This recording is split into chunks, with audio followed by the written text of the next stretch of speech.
Thrissur Chalakudy കാടുകുറ്റിയിൽ super മാർക്കറ്റിൽ തീപിടുത്തം 3 ലക്ഷത്തോളം രൂപയുടെ നാശനഷ്ടമുണ്ടായി. പുലർച്ചെ 5:30യോടെയാണ് തീപിടുത്തമുണ്ടായത്.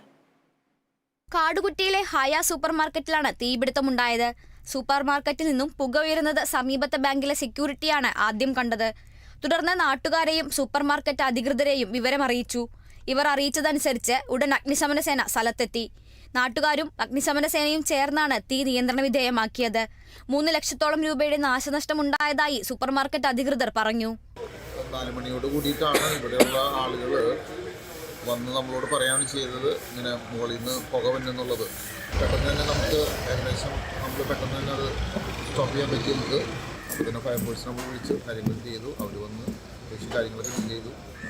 ഏകദേശം നമുക്കൊരു 2-3 ലക്ഷം രൂപയുടെ ഒരു നഷ്ടമാണ് നമുക്ക് സംഭവിച്ചത്. സൂപ്പർ മാർക്കറ്റിന്റെ സീലിംഗ്, റാക്ക്, പച്ചക്കറി വിഭാഗങ്ങൾ എന്നിവ കത്തി നശിച്ചു. പെഡസ്റ്റൽ ഫാനിൽ നിന്നും തീ പടർന്നതാണെന്നാണ് പ്രാഥമിക നിഗമനം. Kerala vision news, Thrissur.